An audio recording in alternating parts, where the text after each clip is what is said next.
In 2019, I was extremely surprised by Black Summer. It was a zombie show that I figured out later was kind of a light prequel to the show Z Nation. And I had fun with Black Summer because it was quick moving, intense, and highly engaging. The second season is arriving, so does it retain what made the first season fun, or does it lose its luster?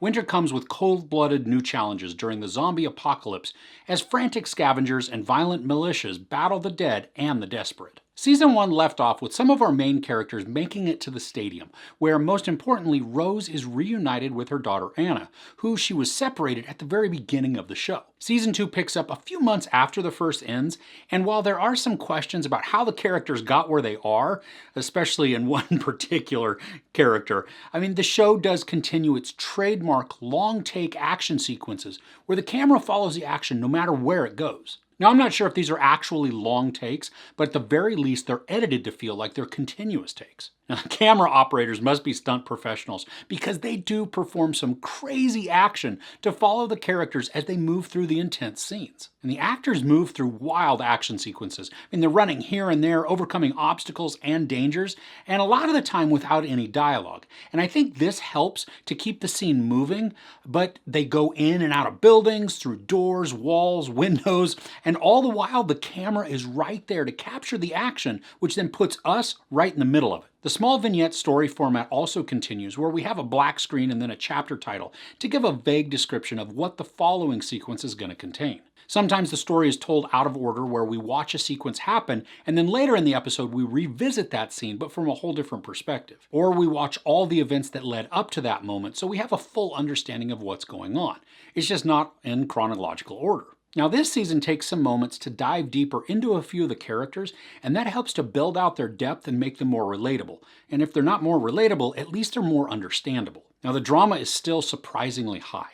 I found myself really invested in a few of the key players, and I was sucked into their well-being. There are some over-the-top moments, or even characters that you'd classify as cliché apocalyptic antagonists, but somehow they still fit in this crazy world that's been built, and they don't detract any from the fun. Now, sometimes it felt like there were a few of them that had just been waiting around for this to happen, and then when it did, boom, they get to do their happy dance and go all-out militia nut. I loved Spears' character arc in this season. He's a military guy who was with Rose and Son through much of season 1. Here we get a lot more of his backstory, and he plays the part really well. He's mysterious and untrusting, but he opens up and is vulnerable at just the right moments. And the characters are all on a journey to get to a place where they believe is going to afford them safety. I'm not sure how they know it's there or that it even exists, but the story of hope also keeps them going. Now, some of the scenarios are pretty predictable, but because of how the show breaks up the sequences, it makes those scenarios still engaging and exciting, even if we know what's going to come up at some point. This also holds true because sometimes we've been shown the aftermath of a sequence, but then the episode works to show us everything that led up to that point. And I really like that the show works to give the characters moments of safety and security.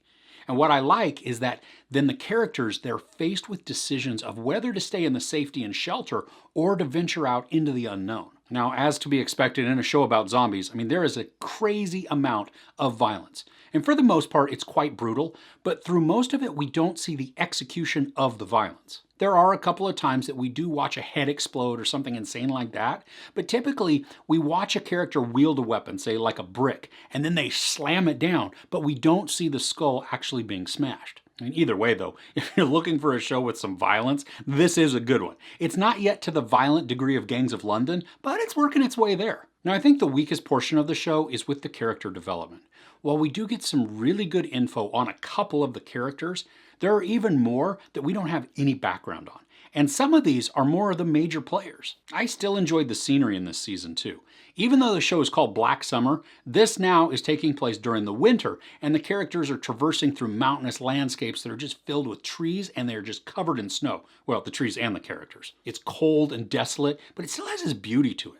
And I especially like when the camera will give us a wide shot to show the grandeur and space that a character has to navigate. Now, one thing this show certainly taught me is that if I'm going along and I'm approached by someone who wants a ride, they instantly get the double tap to the head. The apocalypse tends to make people crazy and act without regard for anybody else. So out of self-preservation, you gotta go. So overall, this is an intense and heart-pounding ride, but the show does vary its pace to allow for some slower and quieter moments, and in those we get to dive more into our characters' backstories and their psyches. There are 8 episodes, and most of them are in that 45-ish minute range, and I found it really easy to binge and was caught up in the drama and the urgency that every episode brought. And they were all different too. And while some characters that were introduced in this season could use more development, the season was still pretty engaging. And while the exposition is not groundbreaking, it still is just a really fun time in front of the TV. There's no sex or nudity, with a whole heaping of profanity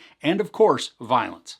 I give season 2 of Black Summer 4 out of 5 couches. So are you a fan of the show? Do you have a favorite character?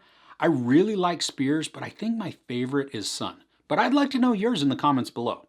If you enjoyed this review, please give it a like. Also, don't forget to share and subscribe. I'm Chris. This is Movies and Munchies. Thanks for couching with me.